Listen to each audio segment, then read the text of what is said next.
Why did I receive a letter from my late mother-in-law? I was shocked as I looked at the envelope that had just arrived in my home mailbox. The letter was from my mother-in-law, who we had just buried yesterday. She had always been very kind to me since I married her son, and I loved her a lot. We often went out to eat, enjoyed shopping trips, and became close like friends, despite being different ages. Her sudden death left me heartbroken, and even after her funeral, I was still struggling to accept that she was gone. Getting a letter from her during this sad time was a huge surprise. I quickly opened the letter and found something unexpected. My mother-in-law had asked a temple priest to send me this letter after she passed away. The letter told me to find a secret compartment in the family's old chest and revealed a hidden door. It gave detailed instructions on how to open this hidden door and made it clear I should do this alone. Seeing that my brother-in-law, his wife, and their kids were all out, I rushed to my in-laws' house. Using the spare key, I went in and followed the instructions to open the secret compartment by myself. "It's open," I sighed with relief and looked inside. "My name is Betty, I'm 40 years old, and I work from home as a web designer. I married Kevin, who is 5 years older than me, 6 years ago. We met through a friend and are still very close. However, we haven't been able to have children yet. Both of us love kids and wanted to start a family soon after getting married, but it hasn't happened. I used to feel very sad about this, but there was always someone who was kind to me despite it all. My mother-in-law. "Betty, don't worry so much. There's no need to rush," she would say. "Hey, how about we go to the new waffle place near the station for a change?" My mother-in-law always encouraged me and spoke comforting words. She was bright, kind, and caring, and I loved her deeply. She often helped me, and over time, I worried less about not having children. Though I still want children, I've decided not to go for intensive infertility treatments, but to let things happen naturally. Since my husband Kevin often travels for work, my mother-in-law and I usually go out to eat or shop together when he's away. We've grown close, just like friends, despite our age difference. She lives nearby with my brother-in-law's family, who have 4 children. Although she gets along well with them, my brother-in-law and his wife often insult my husband and me for not having children. "Betty, you haven't had any children yet. We have 4 lovely kids here. Being childless is unfilial. Cut ties with your mother-in-law soon," Lisa, my brother-in-law's wife, would say smugly, and my brother-in-law Brian would agree, saying, "Lisa's right." Well, Kevin has never been impressive anyway. Even if you had kids, they wouldn't amount to much. Initially, my husband and I would respond to such cruel remarks from my brother-in-law's family. However, since they never listened, we gradually stopped reacting and tried to avoid them as much as possible. They treat us disrespectfully but act very nicely in front of my mother-in-law. We haven't told her about their behavior to avoid causing her worry. One holiday, my husband, my mother-in-law, and I planned to go out for a meal together. When we arrived at my parents-in-law's house, she wasn't waiting outside as usual. "Is she not ready yet?" I wondered aloud. "She should be coming out soon," my husband replied. We didn't think much of it and waited. However, as time passed 10 minutes, then 15, she still didn't appear or answer her phone. I wondered what was going on with your mom. I started feeling uneasy and increasingly anxious. We rang the doorbell of my parents-in-law's house, but there was no response. We decided to use the spare key to enter. "Hey, Mom," my husband called out as he took off his shoes at the entrance, but still, there was no reply from inside. With a bad feeling, we quickly searched for my mother-in-law, and then we found her collapsed in her bedroom. "Oh my God!" I exclaimed as I rushed to her side, and my husband immediately called for an ambulance. It seemed that my brother-in-law's family was out because no one else was at the house besides my mother-in-law. The ambulance arrived in about 15 minutes, and she was swiftly taken to the hospital, but unfortunately, she passed away there. It was a stroke. My husband and I were heartbroken by the sudden loss, and we cried a lot. Despite our grief, we knew there were many things to do, like preparing for her funeral. The funeral was to be a family affair, and my brother-in-law took on the role of the chief mourner. To honor my mother-in-law, my husband and I worked together with him on the preparations. However, even during the planning with relatives and discussions with the funeral home, my brother-in-law seemed reluctant and showed no signs of grief. He did his duties at the wake and funeral, but often he would call my husband over after talking briefly with relatives, and then abruptly leave, which offended them. During the post-funeral gathering with relatives, my brother-in-law was the first to sit down and refused to get up even when my husband urged him to greet the guests. He just sat there drinking his beer, and his wife did the same. So my husband and I went around, thanking the relatives for coming and sharing memories of my mother-in-law. Seeing his parents just eating and drinking seemed to set a negative tone for the gathering. My brother-in-law's 4 children were busy playing games, laughing loudly and playfully nudging each other, creating a mood that didn't seem right for after a funeral. None of my brother-in-law's family seemed sad about my mother-in-law's death. The other relatives noticed this and didn't try to talk to my brother-in-law and his wife. They just said goodbye and shared memories with my husband and me. Despite the obvious change in the relatives' attitudes, my brother-in-law's family didn't seem to care. They kept ordering more beer, talked about inheritances, and planned trips, even though we were supposed to be mourning. It was disrespectful, considering how much my mother-in-law had done for them while she was alive. I couldn't help but look at them with disapproval. The next day, my husband left early for some errands, and I was at home planning to check the mailbox for the newspaper. That's when I noticed a letter. Wondering who it could be from, I saw it was addressed to me. To my surprise, it was from my mother-in-law. Opening the letter in the living room, I found something unexpected. The letter said that my mother-in-law had arranged with a temple priest to send it after she passed away. It had instructions on how to open a hidden compartment in a chest and the contact details of the family lawyer. There was also a note to make sure I opened it by myself. I read my mother-in-law's letter over and over. Though she was slender, her handwriting was bold and strong. I took a deep breath, touched by the strong strokes of her writing that reflected her strong character. Glancing at the clock, it was 8:20. No one should be at my in-laws' house now. The kids would be at school, and according to a social media post by my brother-in-law's wife, they had left early that morning. With this in mind, I quickly got ready to go to the family home. This morning, I saw that they were planning an outing together. They even sent their children to school, even though it was the day after our grandmother's funeral. They seemed eager to enjoy their day off. If their post was accurate, there should be nobody at the family home. I realized I had to go now, or I might not get another chance. When I used the spare key to open the front door of my in-laws' house, I entered slowly. It was sad that my mother-in-law, who always greeted me with a smile, wasn't here. Holding my aching chest, I went into her room. The chest, an old piece that belonged to my mother-in-law, opened smoothly, perhaps because she took care of it. Just as the letter said, I found a hidden door at the back of a drawer. Thank goodness it's open. I sighed in relief as I managed to open it safely. Inside, there was another document along with what was written in the letter. What is this? I stared at the documents, feeling my mother-in-law's love and tears almost spilling. I felt like staying there and crying, but I had to leave quickly. It wouldn't be good if someone came back and saw me, especially since the letter said to do this alone. After returning home with all the documents, I contacted the family lawyer mentioned in the letter to inform them of my mother-in-law's passing.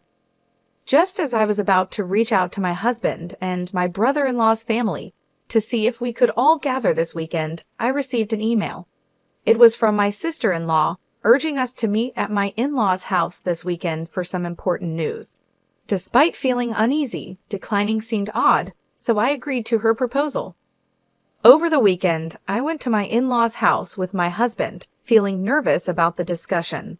My brother-in-law and his wife had smug looks, and their 4 children were not around, probably taken somewhere else.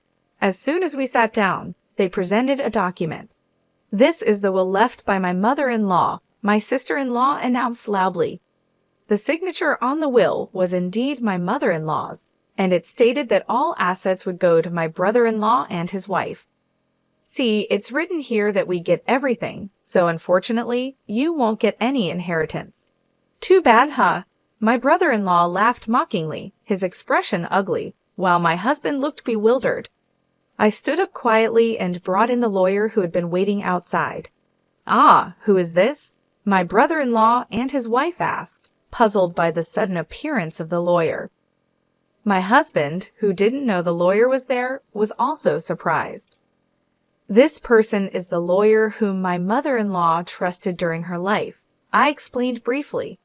My brother-in-law and his wife looked confused and then angry. "Why did you bring a lawyer here?" they demanded. "It's part of my mother-in-law's instructions. She wanted the lawyer here to help make sure the estate is divided fairly," I said. My brother-in-law and his wife insisted loudly that they didn't need a lawyer. My brother-in-law slammed his hand on the desk and pointed at the will, saying, "My mother left a will. We don't need a lawyer." The lawyer quietly raised his hand and asked, "Are you sure your mother wrote the entire will herself?" "That's obvious," my brother-in-law shouted back. The lawyer looked concerned and shook his head. "This can't be recognized as a valid will. A real handwritten will must be entirely written by the person it belongs to." He pointed out that only the words at the beginning and the signature at the end were in my mother-in-law's handwriting. The rest looked like it was printed from a computer. The room went quiet. My brother-in-law reached out to the will, but it still showed the same printed words. "Huh," suddenly my husband said. "Why is the back of the paper so clean?" I looked closely, and indeed, there was something odd. The handwriting in the signature section is different from the rest. Could this will be forged? I wondered aloud. My brother-in-law and his wife trembled at the lawyer's observation. "What are you talking about? We wouldn't do such a thing," they stammered. "Why are you so nervous if it's not forged?" the lawyer cut in. "Forging a will is a serious crime." Hearing this, my brother-in-law and his wife turned pale. Despite their agitated and confused excuses, the lawyer delivered the final blow. "Betty has a notarized will, so your will is invalid." "What?" my brother-in-law and his wife gasped, their eyes wide. "We never heard of that," they said. In the letter I received from my mother-in-law, she mentioned that she hid a notarized will behind the hidden door of the chest. We didn't know about this earlier. The letter not only told us where she hid the will, but also explained why she made it and why she told me about it.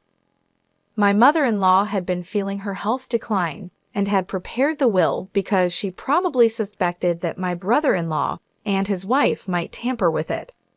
I thought she didn't know their true nature, but it seemed she had a sense of their greed. The notarized will stated that the assets would be divided equally between my brother-in-law and my husband. This surprised my brother-in-law and his wife, and their eyes went wide. Then my brother-in-law suddenly shouted, claiming he should be the beneficiary of our mother's life insurance as the eldest son. I calmly responded that the life insurance certificate was also with me, as per the mother-in-law's trust, and the beneficiary was me, not him. Inside the hidden door, there was not just the notarized will, but also the life insurance certificate. My brother-in-law and his wife couldn't believe it. They kept saying they knew nothing about this.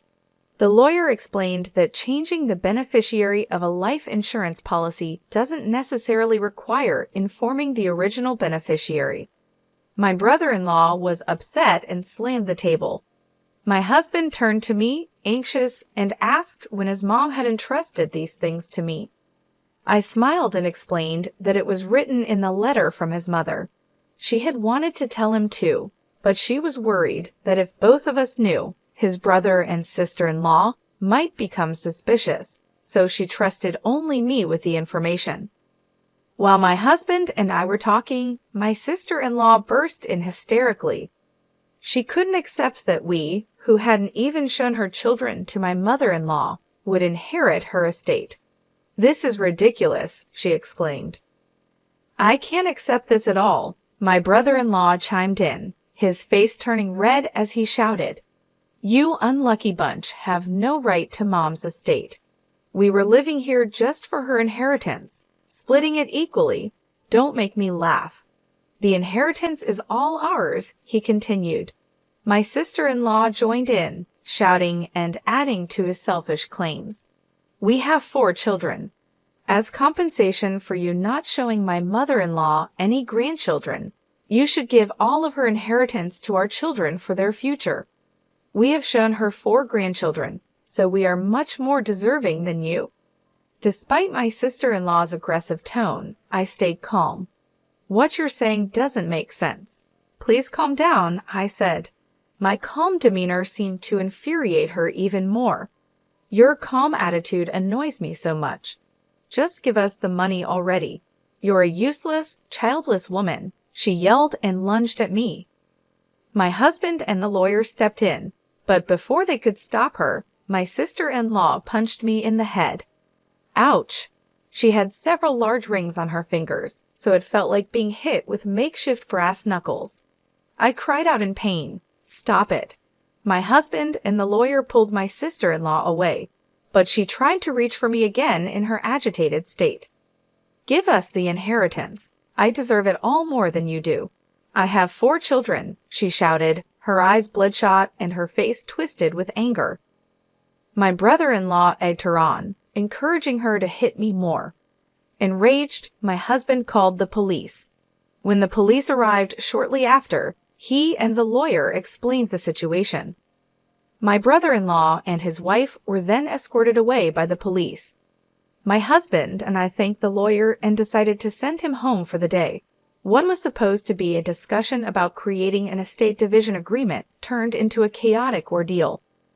My husband and I agreed to bring a gift of apology another day.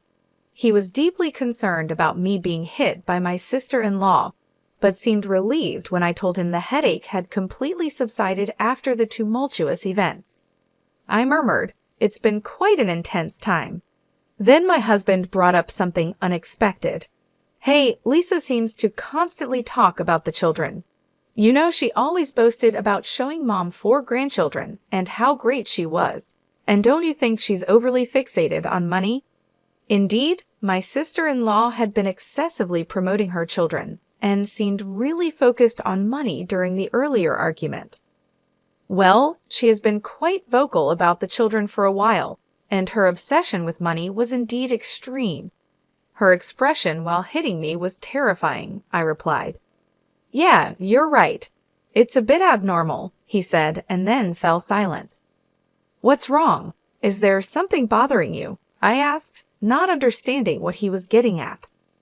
"Well, there's something bothering me, and I'm considering suggesting it to my brother.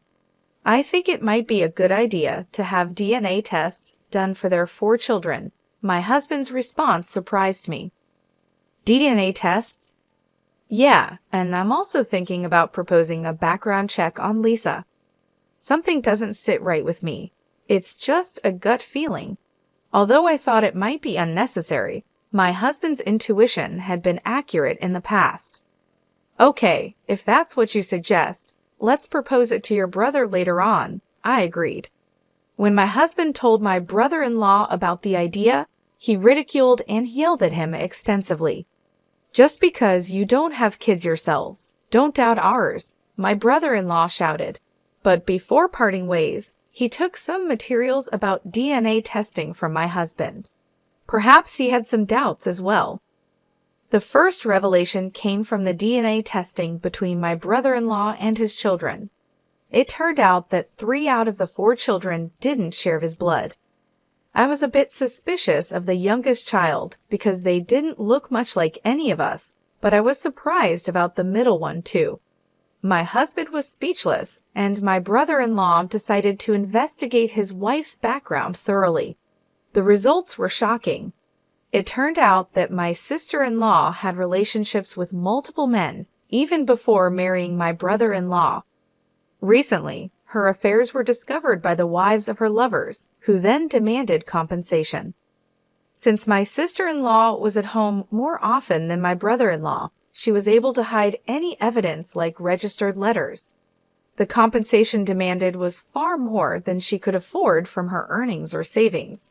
It became clear that she was determined to get her hands on my mother-in-law's inheritance at any cost. Eventually, the situation escalated, and my brother-in-law and sister-in-law ended up in a violent fight, throwing things and hitting each other until the neighbors, unable to stand the noise, called the police. Both were taken into custody, facing charges for forging the will and now additional charges of assault. Further police investigation revealed they had committed theft and harassed wealthy individuals among other offenses. Eventually, they both ended up in jail. As for the future of the 4 children they left behind, my husband and I were deeply troubled. Since my mother-in-law's passing, we were the closest relatives. We considered taking them in, but decided against it after much thought. The children had been influenced so much by their parents that they casually insulted us as childless incompetents. The oldest at 19 should know right from wrong, and the youngest at 7 should understand proper behavior.